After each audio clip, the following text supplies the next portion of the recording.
Good morning. কেমন আছো তোমরা? আশা করি তোমরা সকলে খুব ভালো আছো। তো প্রতিদিন তোমাদেরকে তো সেলাই শেখানোর ভিডিও দিই, কিভাবে আমি ব্লাউজ কাটিং করি। তো আজকে ভাবলাম কি চলো আমি কিভাবে সেলাই করি সংসারের সমস্ত কাজ সেরে নিয়ে তারপরে। আর সারাদিন সমস্ত কাজ করে নেওয়ার পরে সারাদিনে কিন্তু আমি 3টে থেকে 4টে ব্লাউজ করে নিই নর্মালি। আর যখন সিজন থাকে তখন তো তার থেকেও বেশি করতে হয়। তো এখন ঘড়িতে বাজে ওই 11:30 থেকে 12টা। তো বেশিরভাগ কাজটাই আমার করা হয়ে গেছে। আর রান্নাবান্নাটা আমার শাশুড়ি মাই করেন। তো চলো আজকে এবার এখন থেকে আমার সেলাইয়ের কাজ শুরু হয়।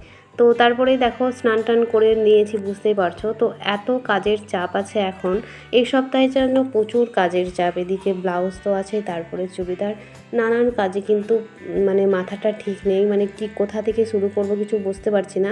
আর সবই আর্জেন্ট, সবই দরকার আছে। তো চলো তোমাদেরকে দেখাচ্ছি। দেখো একটা একটা করে কত চুড়িদারের পিসগুলো দেখছো, দেখতেও সুন্দর লাগে।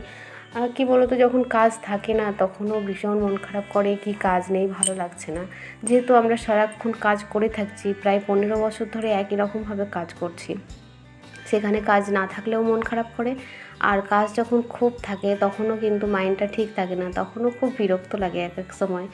কিন্তু কাজ আছে বলেই সময়টা কেটে যায়, ভালোও লাগে নিজেকে। আর নিজে হাতে রোজগার করাটাও তো খুব দরকার, যেহেতু একা সংসার চালানো এখনকার পক্ষে কিন্তু খুব কষ্টের। তাই চেষ্টা করি আমিও, কিন্তু এক এক সময় কেন মন খারাপটা করে যখন বলো, মানে যখন দেখি নিজের জন্য কোনো সময় থাকে না। গৃহবধূদের কিন্তু এটা একটা খুব, তো আমার বলে নয়, তোমরা যারা ভিডিও দেখছো তাদের মধ্যে ওই জিনিসটা হয়, যারা এক্সট্রা কাজ করো, মানে সংসারের কাজ পরেও এক্সট্রা যে কাজ করতে হয়, যারা চাকরিজীবী, তাদেরকেও বলছি, মানে নিজের জন্য কিন্তু সময় থাকে না। যখনই তুমি দেখবে মানে এই সব কাজ করে নিয়ে তারপর মনে হয় কি সংসারে কাজ করি, সংসারে কাজ করার পরে আবার এই সব কাজে বসে পড়ি, তখন নিজের জন্য যে নিজেও একটু সময় দেওয়া দরকার, সেই জিনিসটা কিন্তু আর হয়ে ওঠে না সবার ক্ষেত্রে, আমার ক্ষেত্রেও তাই। তো চলো এই নিয়েই তো সংসার। আর কাজ না হলেও ভালো লাগবে না, যেহেতু সেহেতু কাজ তো করতেই হবে, রোজগারও করার দরকার, মেয়েদের স্বাবলম্বী হওয়া উচিত। তো চলো, দেখতে পাচ্ছ টুকরো টুকরো কাপড়, যেগুলো মানে লাইনিংগুলো আমি রেখে দিই। যখন চুড়িদার কাটিং করি তখন কিছু কিছু লাইনিং থেকে যায়, সেইগুলো রেখে দিই। তো দেখো টুকরো টুকরোগুলো বের করে নিয়ে আমি যেহেতু ব্লাউজ কাটিং করবো, আর ব্লাউজে দেখতে পাও তো ছোট ছোট টুকরো থাকে, সেইগুলো দিয়েই কিন্তু আমি করে নেব। তো এটা হচ্ছে একটা মাপ। তো মাপটাকে আমি দেখো যেভাবে আমি তোমাদেরকে এইভাবেও সেলাই শেখাবো, তোমাদের এগুলোও খুব দরকার আছে। তো আমি ফর্মার সাহায্যে কাটি, আর ফর্মাটার কী অবস্থা হয়েছে দেখেছো তো, ওটাও আমি যে করব সেটাও আর আমার সময় নেই। তো আগে আমি ব্লাউজের মাপটা নিয়ে নেব, তারপরে কাটিং করব, মানে হাতের মাপটা নিয়ে নেব। ফর্মাতে বসিয়ে দেখে নিলাম কি এটা 36 সাইজ আছে, তো 36 সাইজের আমি কেটে নেব। তো অনেকগুলো ব্লাউজ আছে একটা মাপেরই। তো এইখানে আমার লাইলিন বোধহয় একটাই আছে আপাতত, লাইলিন আনতে দেওয়া হয়েছে। তো সেগুলো আনবে, তা করতে ভাবলাম কি একটা হোক, একটাই করে নিই, বসে থেকে তো লাভ নেই। তো লাইলিনগুলো বের করলাম, তো এই গ্রিন কালারটা আমি করে নেব। তো আমি ফর্মা বসিয়ে বসিয়ে কিন্তু এইভাবে কাটিং করে নিই। তোমরা চাইলে মাপ করে কাটতে পারো, আমি আমার মতন করে ফর্মা কাটিং করে নিয়েছি। তোমরা যদি চাও কি ফর্মা কীভাবে কাটবো দিদি সেটা দেখিয়ে দাও, তো অবশ্যই দেখো ব্লাউজের পিসটা আমি কীভাবে কাটিং করি। যেহেতু আমার এটা গ্লাস হাত আসবে, তো গ্লাস হাতে দেখো সাইডে কিন্তু কাপড় অনেকটা দরকার হয়। যখন হাতের কাটিং করবো দেখো ওইখানে কিন্তু আমাদের সাইডে কিন্তু আর্মহোলের কাছে কিন্তু আমাদের কাপড় দরকার হয়। তো ওইখানটাতে আমাদেরকে আগে দেখে নিতে হবে এই কাপড় আমার থাকছে নাকি, তার জন্য আমি আগে কিন্তু ড্রয়িংটা করে নিই। সাইডে যেটা দেখছো এক্সট্রা কাপড় যতটুকু বাঁচলো, হাতের লেন্থ আমার 10 ইঞ্চ ছিল, মানে 10 ইঞ্চি ছিল। আর বাকি যে কাপড়টা থাকলো সেটা আমি সাইডে কিন্তু বসিয়ে, এই দেখো এইভাবে বসিয়ে কিন্তু আমি হাতের শেপটা নিয়ে আসবো। এইভাবে তোমরা কাটিং করবে অবশ্যই। গ্লাস হাত বা যখন দেখবে কাপড় খুব অল্প, তারা কিন্তু এরকমভাবেই কাটিং করবে। তো দেখো আমার তো ওগুলো ফর্মা বসিয়ে সমস্ত কিছু পার্টগুলো কাটা হয়ে গেছে। এবার আমি লাইলিন দিয়ে কাটবো। তো লাইলিন দেখছো তো, লাইলিনে কিন্তু লম্বাতে আসছে না, লম্বাতে আমাদের কিন্তু আসছে না। সেটা কিভাবে আমরা কাটিং করব, আমরা কিন্তু এইভাবে বসিয়ে দেবো, মানে লম্বাতে। এদিকটা খোলা দিক, যদিও খোলা দিক হলেও অসুবিধা নেই, আমরা 1/2 ইঞ্চ কিন্তু রেখে দেবো। তারপরে কিন্তু খোলা দিক হিসাবে কিন্তু আমরা কাটিং করব। যখন আমাদের এটা কাটিং হয়ে যাবে তখন কিন্তু আমরা ওটা সেলাই করে নিলেই কিন্তু হয়ে যাবে। এরকমভাবে তোমরা কাটিং করবে, কোনো অসুবিধা হবে না। তো আমার কাটিং হয়ে গেছে, এবার তাও সুতো মেলানোর পালা। তো আমি এই কালারের সুতো দেখে নিই, তার আগে একটু ঝাড়া মোছা এগুলো তো করলাম, দেখলে সব প্রতিদিনই এটা করতে হয়। তো একদিকে রান্না বান্না চলছে, আর আমি সারাদিনে তোমার যখন পুজোর সিজন থাকে তখন তো সারা রাত ধরেই কাজ বলতে পারো, 1টা 1:30টা পর্যন্ত কাজ করি, আবার সকাল থেকে শুরু করি।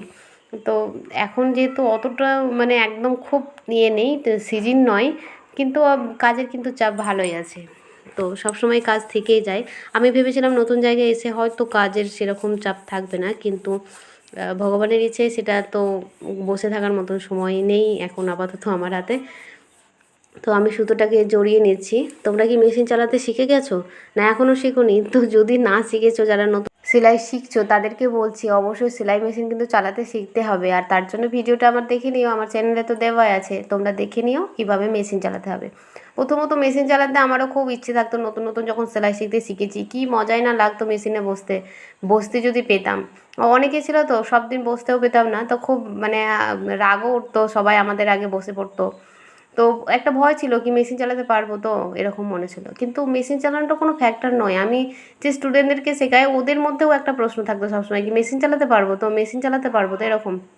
কিন্তু ওরা যখন মেশিন চালিয়েছে, যখন 7-8 দিন পরেও তখন বলছে হ্যাঁ মেশিন চালানোটা কোনো ব্যাপার নেই।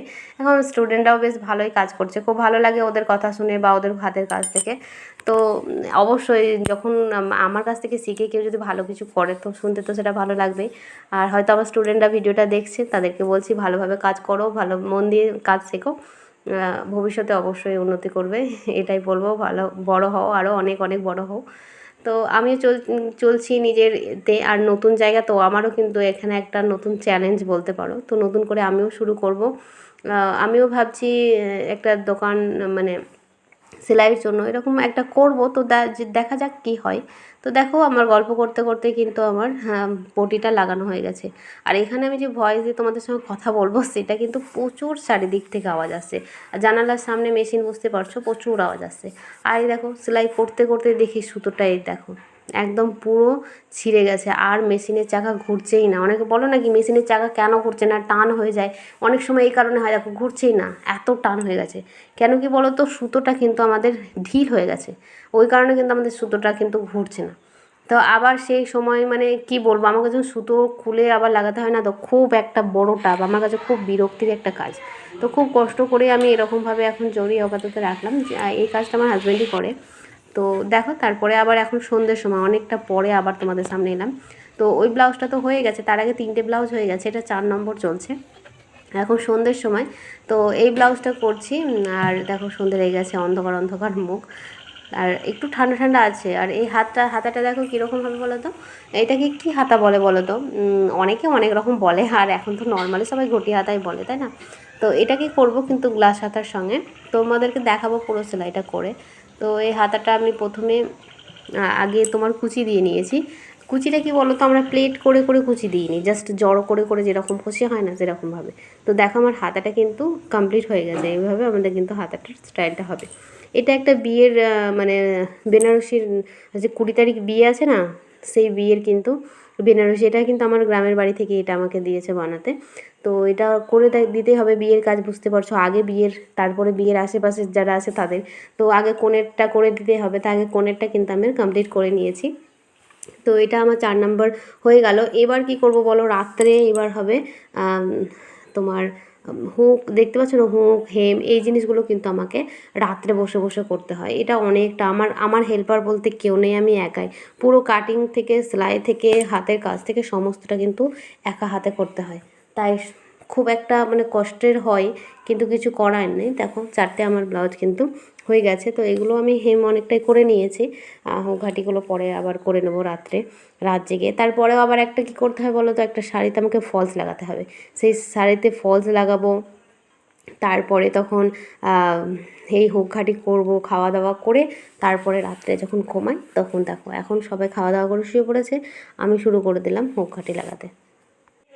তাহলে বুঝতে পারছো তো, কষ্ট না করলে কিন্তু সত্যিই কেষ্ট মেলে না, পরিশ্রম করলে তার ফল অবশ্যই পাবে। তো এটা হচ্ছে প্রত্যেকটা গৃহবধূরই হয়তো এরকমভাবে পরিশ্রম করে, তোমরাও, আমিও করছি, তোমরাও করো।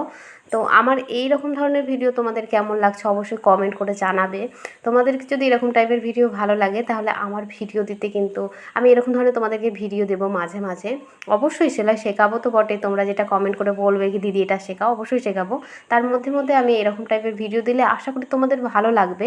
আমার মনে হলো তাই আমি তোমাদেরকে কিন্তু এরকম টাইপের ভিডিও দিলাম। আর ভিডিওটা কেমন লাগছে অবশ্যই কমেন্ট করে জানাবে। আর ভালো লাগলে চ্যানেলটাকে সাবস্ক্রাইব করে দিও একটুও যদি ভালো লেগে থাকে। তো চলো আজকের মতন ভিডিওটা এইটুকুই থাকলো, আবার দেখা হবে নতুন কিছু নিয়ে। মাঝে মাঝে সংসারের কাজ নিয়েও আসবো। দেখো একদম চোখ মুখ মানে ঘুম আসছে, আর ভালো লাগছে না, কিন্তু শরীর আরও চাইছে কি এবার বিছানাতে যাই।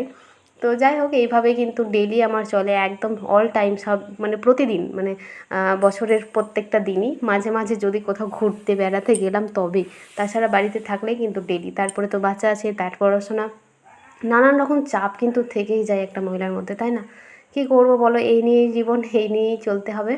চলো মানে এত কিছুর পরেও মনে হয় কি না, কাজ আছে তো খুব ভালো আছি। কাজের মধ্যে থাকাটাই ভালো, কারণ মাথার ফাঁকা বসে থাকা মানেই কিন্তু ব্রেনের মধ্যে খারাপ চিন্তাভাবনা বেশি করে। তো কাজের মধ্যে থাকলে ভালো থাকবে, মনও ভালো থাকবে, শরীরও ভালো থাকবে। তো বন্ধুরা টাটা।